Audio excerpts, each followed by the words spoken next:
Hello everybody and welcome back. Turns out I've gotten 2 total views off of a Nintendo Switch, so I'm very proud of myself on this channel. Today's video is going to be about why I'm not excited for any of the NA teams that we're going to be sending to Worlds this year. Now, as I've said before, I'm a huge C9 fan, so I was very disappointed in the fact that they didn't end up making it to Worlds, but it is what it is. Congrats to TSM for winning. They were the better team on the day, and they're going to be representing North America at Worlds. However, I'm not super excited about the 3 teams as a whole that we're sending. Not because I hate any of these teams, like on a deep personal level, or anything like that. I just think that because of the teams that we're sending, we're not going to be successful, and here's why. Playstyle. I think the playstyle of all 3 teams more or less are fairly similar, with the exception of maybe TSM. And because of that fact, we're going to end up having some very weak results at Worlds this year. I'm not even going to bring history into this about how TSM really underperforms at Worlds every year they go, no matter how hyped the roster is, or the fact that we have FlyQuest, a brand new organization that's coming in, or Team Liquid, who didn't do great at Worlds last year. I'm just going to go ahead and talk about why this year I don't believe that these teams are going to even make it out of groups this year. Of course, if they do make it out, I'll be just a pleasant surprise, and I'll be super excited for an NA team making it out of groups and succeeding on the international stage. However, I think that none of them will, because the playstyle that all 3 of these NA teams, with maybe the exception of TSM, who I'll talk about at the end, play this very slow, calculated, old school Korean style, especially Team Liquid. Since they're were the first seed heading into playoffs, I'm going to go ahead and talk about them now. They did end up dropping to FlyQuest in the last playoff series, but either way, I'm going to talk about them first, just because I think they're the best example of this. Team Liquid plays very, very slowly, and you can see that just on Brox's kill participation before 10 minutes. I don't have the exact stats pulled up, but just watching him play, even when he's on Graves, a farming jungler, his kill participation is very, very low. When he plays Lee Sin, sometimes he doesn't get involved around the map until 10 minutes on an early game ganking champion, which is kind of disappointing to say the least. You have a team that has some very skilled laners in Jensen, Impact, and Core JJ. You have one of the best supports in the world, I would even say, in Core JJ. MVP material, 100%. And you decide just to not gank that much and kind of AFK farm for the entire early game.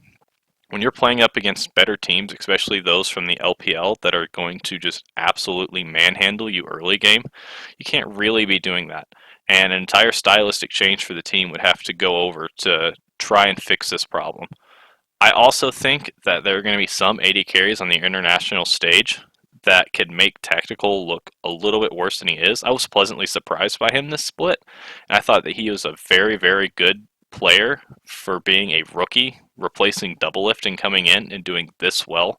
So I'm very proud of how he's done as an NA talent. However, I just think that compared to some international AD carries in the laning phase, he might get destroyed in lane.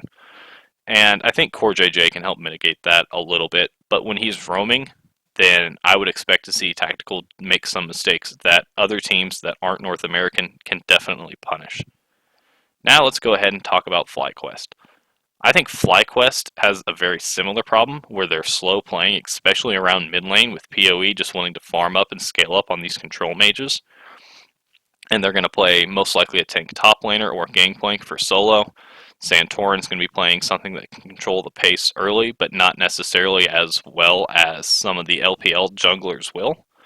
And the big problem that I have with FlyQuest is one of the reasons why they've been so good in North America, and that's the fact that Ignar roams very frequently for about 3 minutes at a time, or even longer. Against North American teams that aren't going to be able to punish this, you can get some great results by having Wild Turtle sit down there in the bot lane by himself, farming up under tower, and being able to just play safe. Against certain international teams, though, I think that strategy is just going to get them destroyed. Yeah, you might get a little bit done in top lane, blow a flash or something like that, but if they see that happen, then they're just going to start chain ganking and destroying Wild Turtle, and it's not going to be pretty down in the bot lane when your AD carry is 0-3 by 15 minutes. You're going to have a rough game then when their entire bot's half of the map is just rolling over your entire team. Even if you have a tank line, a fed AD carry can pretty much take that away from you very quickly. Last but not least is TSM, and I think TSM probably has the fastest playstyle out of all the teams on this list. I think Broken Blade and Bjergsen can both play aggressive champions when they need to, and I think that their bot lane is solid but not exceptional, which is weird to hear from somebody who has double lift.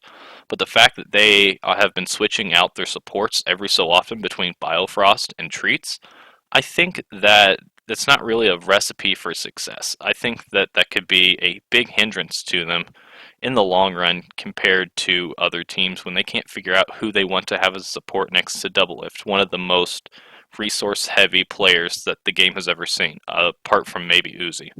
So it's kind of a weird situation, and there's one player I haven't talked about on TSM because I think he's going to be the biggest hole in their gameplay, and that's Spica. I think that compared to other junglers in NA, especially on the two other teams that are going, or the one that they beat in Blabber, I think he's the weakest jungler of them all. I think that Santorin played very, very well, especially the second half of the split. He has been playing very well and can, I think, hold up to international competition. Blabber, obviously, last split MVP, still played fairly well this split, even though Cloud9 ended up dropping in that second half of the split and just floundering. And Broxa does have some mechanics when it comes to team fighting that makes him a serviceable late game option, even if early game he's not really doing what a jungler traditionally would. I think that Spica probably is TSM's weak link and can be very much exposed when playing against these international competitions. Now, if you guys want to know who I think is most likely to come out of playoffs from from NA, it's 100% going to be FlyQuest, which is probably not the option you were expecting to hear. I think FlyQuest, honestly, with Santorin, if he can keep up his streak, can put up enough pressure against some teams to end up warranting a couple wins. If Solo keeps on playing as this solid role player that he has been, and surprising hidden carry, then I think FlyQuest really does have a good option because PoE is definitely a very quality international level mid laner, unless you know his form is dropped from playing in NA for too long. That's going to be about it. I hope you guys enjoyed this video. If you do, leave a like and subscribe. About 70% of my viewers aren't subscribed, so I mean, what are you doing? Just hit that subscribe icon and it's pretty much done. Alright, I'll see you guys later.